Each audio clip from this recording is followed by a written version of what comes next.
சம்மந்திம்மா. வாங்க வாங்க. இருக்கட்டுங்க, உட்காருங்க. எப்படி இருக்கீங்க சம்பந்தி? ஏதோ இருக்கேன்.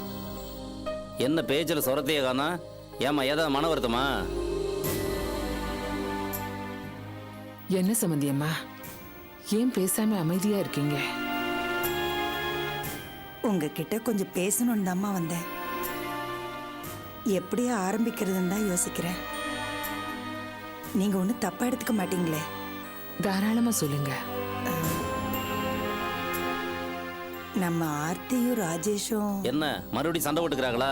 அவங்களுக்கு வேற வேலை வெட்டியே கிடையாதா? ராஜேந்திரா, அவங்க சொல்ல வந்தது சொல்ல விடாம என்ன நீ? நீங்க சொல்லுங்கம்மா. வந்துமா, ஆர்த்தி உங்க பொண்ணு மட்டும் இல்ல, எங்க வீட்டு மருமகளும் கூட. புருஷன் முண்டாட்டிக்கு நடுவில் ஏதாவது பிரச்சனை வந்தா கூட நானும் என் புருஷனும் ஆர்த்தி பக்கம் தான் நிற்போம். ராஜேஷை தான் திட்டுவோம்மா. ஆர்த்திக்கு எங்க வீட்டில் யாருக்கும் கொடுக்காத அளவுக்கு சுதந்திரத்தை நாங்க கொடுத்துருக்கோம்மா. அவளுக்கு எந்த குறையும் வராம நாங்க பாத்துக்கிறோம். என் மகன் ஆர்த்தி கிட்ட பொய் சொல்லி ஏமாத்தி அவளை கட்டிக்கிட்டான். அது பெரிய தப்பு. அந்த தப்புக்கு துரோகத்துக்கு பிராயச்சித்தமா தான் நாங்க ஆர்த்தியை தலையில வச்சு தாங்குறோம்மா. கோவத்துல அவ அடிச்சா கூட அதை ஏத்துக்கிற அளவுக்கு நாங்க பக்குவமா இருக்கோம்மா. ஆனா இது எல்லாத்துக்கும் அடிப்படையா ஒண்ணு இருக்கும் இல்லம்மா, அது என்னவா இருக்கும்மா? என்னவா இருக்கும்? நீங்களே சொல்லிருங்க. அவ எங்க வீட்டு மருமக. அவளும் என் பையனும் நல்லபடியா சந்தோஷமா வாழணுங்கிறதுக்காகத்தான் நாங்க இதெல்லாம் பண்றோம். அதாம்மா எங்க ஆசை. எல்லாத்துக்கும் அதானமா அடிப்படை காரணம். ஆமா, இப்ப அதுக்கு என்ன? ஆனா உங்க பொண்ணு மனசுல என்ன நினைப்பு இருக்குன்னு தெரியலம்மா. இப்ப வரைக்கும் ஆர்த்தியும் ராஜேஷும் புருஷன் முண்டாட்டியா குடும்பம் நடத்தலம்மா. 2 பேரும் தனித்தனியா தான் இருக்காங்க.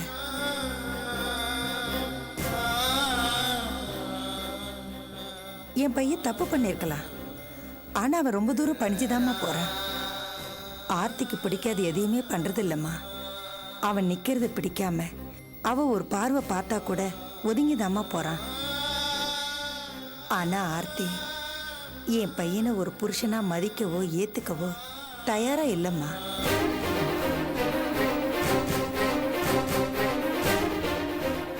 இன்னைக்கு என் பெரிய மருமக சொல்றா, அந்த பொண்ணை படிக்க வைக்கிறீங்க, அவ படிச்சு வேலைக்கு போய் வளர்ந்துட்டா உங்களை நிச்சயம் மதிக்க மாட்டான்னு சொல்றாம்மா. நான் இல்லைன்னு மறுத்தேம்மா. ஆர்த்தி அப்படிப்பட்ட பொண்ணு இல்ல, அவ நல்ல குடும்பத்துல நல்லபடியா வளர்ந்த பொண்ணு அப்படின்னு நான் அவகிட்ட பதில் சொன்னேம்மா. ஆனா யோசிச்சு பார்த்தா எனக்கு இப்ப ரொம்ப பயமா இருக்குமா. இப்பவே இப்படி நடந்துக்கிற பொண்ணு நாளைக்கு படிச்சு வேலைக்கு போனா எப்படி இருக்குமோன்னு பயம் ஜாஸ்தி ஆயிடுச்சுமா. நான் இங்க வந்தது கூட உங்க பொண்ணை பத்தி குறை சொல்றதுக்காக இல்லம்மா. என் பயத்தை, என் மனக்குறைய உங்ககிட்ட சொல்றதுக்காகத்தாம்மா வந்தேன். உங்ககிட்ட சொன்னா நீங்க வந்து உங்க பொண்ணுகிட்ட எடுத்து சொல்லுவீங்கல்ல. ஒருவேளை நீங்க சொன்னா ஆர்த்தி பொண்ணு கேக்குமேன்னு தாம்மா வந்தேன்.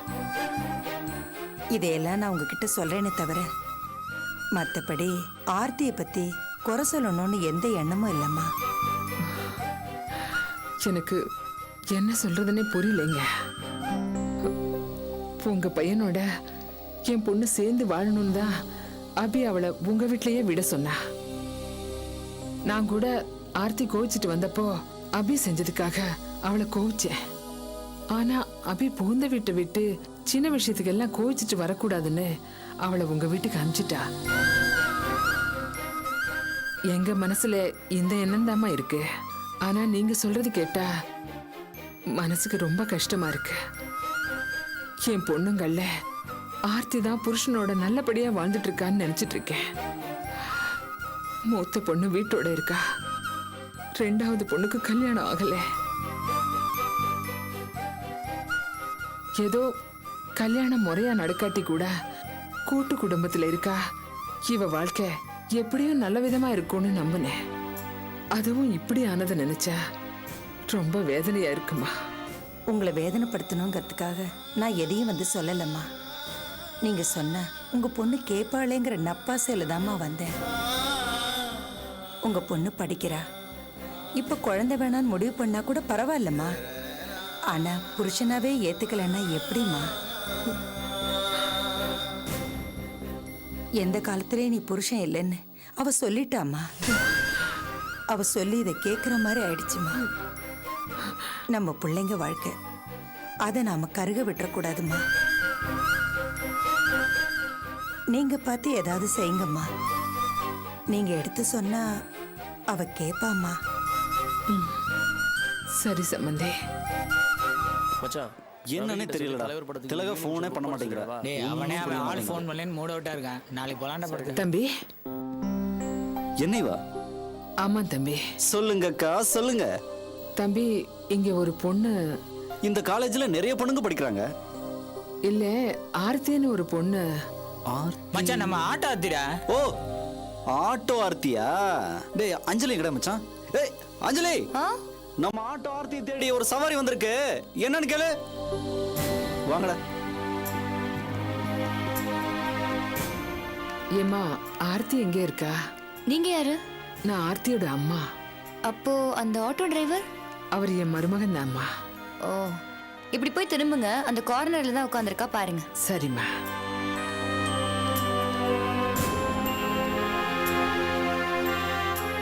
பாக்குறதுக்கு எங்க வீட்டு வேலைக்காரி மாதிரி இருக்காங்க. இவங்களுக்கு பிறந்துட்டு எவ்வளவு திமிரா பேசுறா பாரு அந்த ஆர்த்தி. அதாண்டி ஏழை குசும்புங்கிறது. இருக்கட்டும், ஒரு நாளைக்கு அவளுக்கு வசமா வேட்டு வைக்கிறேன். வா போலாம்.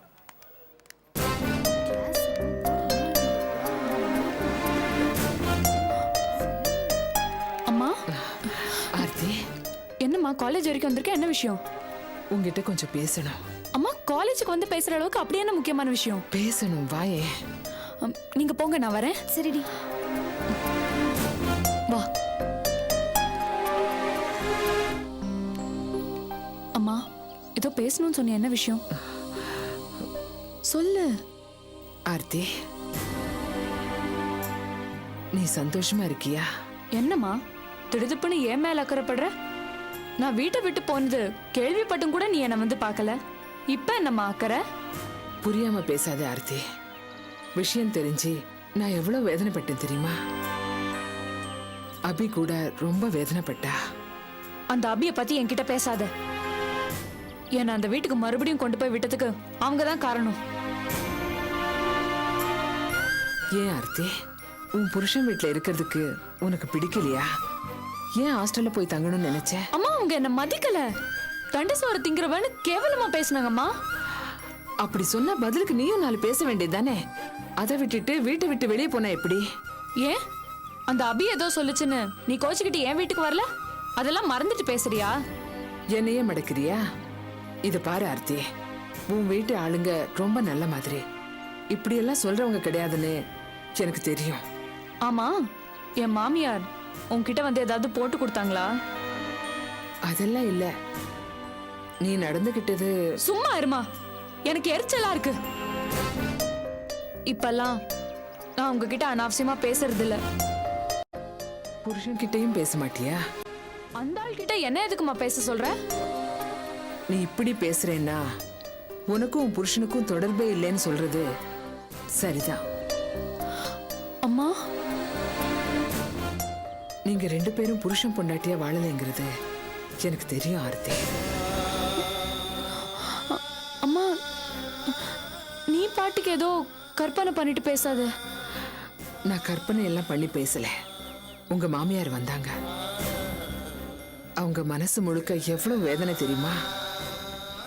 எந்த அம்மாவுக்கும் அவங்க பிள்ளைங்க நல்லபடியா வாழலைன்னா வருத்தமா தான் இருக்கும்.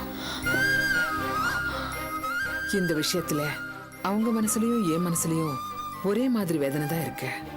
ஓஹோ, ரெண்டு பேரும் ஜோடி சேர்ந்தாச்சா? இத பாரு ஆர்த்தி, முறையா கட்டி கொடுத்து நல்லபடியா வாழணும்னு நினைச்ச அபியோட வாழ்க்கை பாதியிலேயே முடிஞ்சு போச்சு. ஆனந்தியோட வாழ்க்கை மனவரையிலேயே நின்னு போச்சு. நீ விருப்பப்பட்டு கல்யாணம் பண்ணவ, ஏழையா இருந்தாலும் சந்தோஷமா இருப்பேன்னு நினைச்சேன். நீயும் இப்படின்னா ஆர்த்தி, அவங்க எல்லாம் நல்ல மனுஷங்க. மாப்பிள்ளை சில தப்புகள் பண்ணிருக்கலாம். அதை நம்ம கொஞ்சம் பொறுத்துக்கிட்டு விட்டு கொடுத்து போறதுல தப்பு இல்லைம்மா. உனக்கு அபி மாதிரி புகுந்து வீட்டு கஷ்டம் எல்லாம் கிடையாது. அப்படி இருக்கிறப்ப இத பாருமா, எனக்கு உன்னை பத்தி தெரியும். நீ அங்க போனா அபிக்கு சப்போர்ட் பண்ணுவ, இங்க வந்தா எனக்கு சப்போர்ட் பண்ணுவ. ஆனா நான் அப்படி கிடையாது. எனக்குன்னு சில தீர்மானங்கள் இருக்கு. என் வாழ்க்கை இப்படிதானே நான் தீர்மானிச்சிட்டேன். நீ எப்படி வேணாலும் தீர்மானிச்சுக்க ஆர்த்தி. ஆனா நான் ஒண்ணு சொல்றேன் கேட்டுக்க. புருஷனா வந்தவன் கிட்ட பொண்டாட்டியா வாழலைன்னா அது முழுமையான வாழ்க்கையா இருக்காது. நீ உன் இஷ்டப்படி வாழ்றதுக்கு தான் எங்களை விட்டு கிளம்பி வந்த. நான் அப்பவும் உன்னை வெறுக்கல. ஏன்னா நீ சந்தோஷமா வாழ்றதுதான் எனக்கு முக்கியம். ஆனா நீ எதையுமே புரிஞ்சுக்காத மாதிரி பொறுப்பில்லாம பேசுறது பார்த்தா எனக்கு ரொம்ப சங்கடமா இருக்குமா. நான் இவ்வளவுதான் சொல்ல முடியும். அதுக்கு மேல உன் இஷ்டம். நீ படிச்சவ, உன் மனசுப்படி பண்ண. வேற என்ன நான் சொல்றது? வரேன்.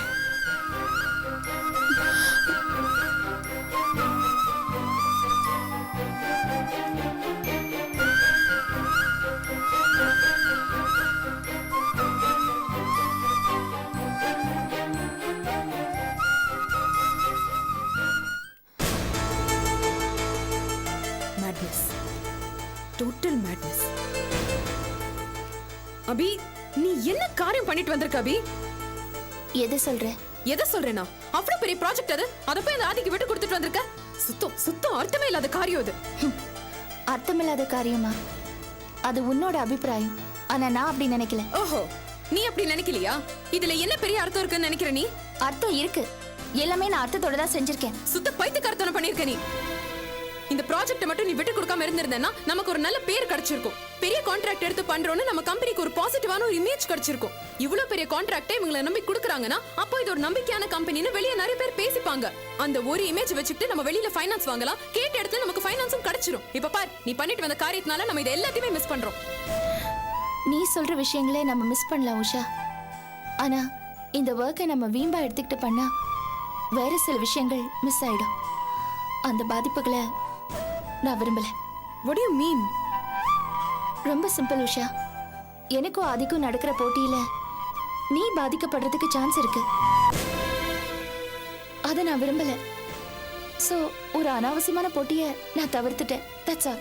என்ன பெரிய தியாகியா நீ? நான் அப்படி ஒண்ணும் சொல்லலையே. நீ சொல்லல, ஆனா நடந்துக்கிறது அந்த மாதிரி தானே இருக்கு. இங்க பாரு அபி, இந்த அபி கன்ஸ்ட்ரக்ஷன்ஸ்ல நானும் ஒரு பகுதி. இந்த கம்பெனியோட வளர்ச்சியில எனக்கும் அக்கறை இருக்கு. இதை ஏன் நீ புரிஞ்சுக்க மாட்டேங்கிற? இந்த ப்ராஜெக்ட்டை நீ விட்டு கொடுக்கறதுக்கு முன்னாடி என்கிட்ட கன்சல்ட் பண்ணிருக்கணும். அப்படியா? அப்படிதான். என்ன பெருசாயிட போகுது? நம்ம இந்த ப்ராஜெக்ட் எடுத்து நடத்துறதுனால நம்ம கம்பெனி ஆதி கம்பெனிக்கு எதிரா மாறும். நான் இந்த கம்பெனில இருக்கிறதுனால நானும் ஆதிக்கு விரோதியா மாறிடுவேன். So what? என்ன பெருசாயிட போகுது? இதெல்லாம் நடக்கும்னு முன்னே எதிர்பார்த்து தான் நான் அப்பவே ஆதிய வேண்டான்னு மறுத்தேன். உஷா, சென்னையில எத்தனையோ பில்டர்ஸ் இருக்காங்க, எவ்வளவோ ஒர்க் இருக்கு. நாம பிசினஸ் பண்ணும்போது ஆதி குறுக்க வர்றதோ இல்ல ஆதி பிசினஸ் பண்ணும்போது நாம குறுக்க போறதோ இதெல்லாம் நம்ம தவிர்த்துடலாம். அவ்வளவுதான். என்ன பேசுற நீ? விட்டு கொடுக்கறியா? அன்னைக்கு நான் ஆதி கிட்ட ஓ சம்மதம் இருந்தா தான் நம்ம கல்யாணம் நடக்கும்னு சொன்னதுக்கு பதிலா இப்போ நீ எனக்காக விட்டு கொடுக்கறல? என்னோட பர்சனல் விஷயத்துக்காக நீ நம்ம கம்பெனியோட வளர்ச்சி விட்டு கொடுக்கற. என்ன அபி நீ போய் இப்படி? ஆதி தான் அடிக்கடி சொல்லுவான், பிசினஸ் வேற வாழ்க்கை வேற, ரெண்டுத்தையும் சேர்த்து போட்டு குழப்பிக்காதேன்னு. அப்படி இருக்க முடியுமா? தெரியல அபி. ஆனா ஒண்ணு, இப்போ நடக்கிறது எல்லாத்தையும் பார்த்தா எனக்கு ஒரே குழப்பமா இருக்கு. நான் ஆதியை விரும்புறேன். எனக்கு அவனை ரொம்ப பிடிச்சிருக்கு. அது சத்தியமான உண்மை. பட் என்னால ஒன்ன விட்டு கொடுக்க முடியாது அபி. இந்த கம்பெனில நானும் ஒரு அங்கம். I am a part of Abhi constructions. என்னால இந்த கம்பெனியோட வளர்ச்சியை விட்டு கொடுக்க முடியாது. தொழிலையும் நம்மையும் பாதிக்கிற சக்தி அந்த ஆதித்யா. அவன் குறுக்க வரும்போது ஒண்ணு நான் ஆதியை விடணும், இல்லைன்னா இந்த தொழிலை விடணும். Very good Usha. இப்ப நீ பேசுறது எல்லாமே ரொம்ப கிளியரா இருக்கு. நான் நடந்துக்கிட்ட விதத்துக்கு இப்ப நீ சொன்ன விஷயம்தான் காரணம். ஃப்ரெண்ட் எப்படி வேணாலும் போகட்டும், அவ ஆசையும் விருப்பமும் எனக்கு ஒண்ணு முக்கியம் இல்ல. என்னோட பிசினஸ் தான் எனக்கு ரொம்ப முக்கியம் அப்படின்னு எல்லாம் என்னால நினைக்க முடியாது. ஆதி மேல நீ வச்சிருக்கிற காதல் உண்மைன்னு நான் நம்புறேன். அவனோட தான் உன் எதிர்காலம் ரொம்ப சந்தோஷமா இருக்கும்னு நான் நம்புறேன். அதனால சொல்றேன், நீ போலாம்.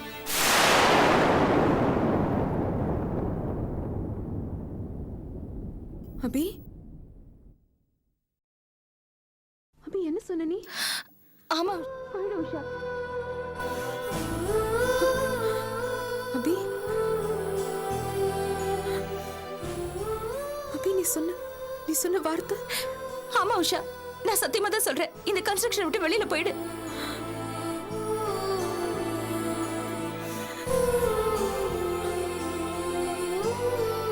அபி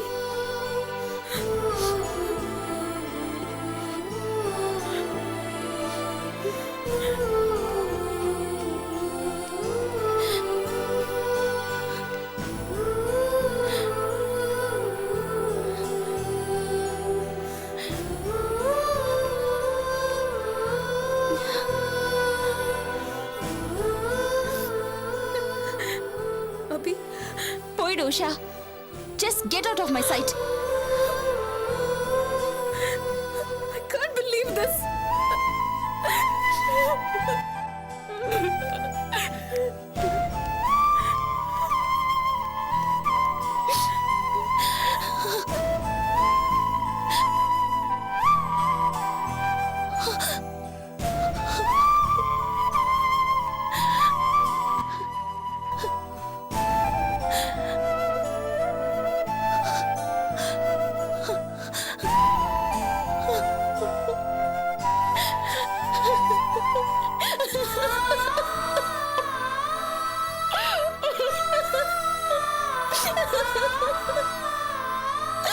ஐயோ,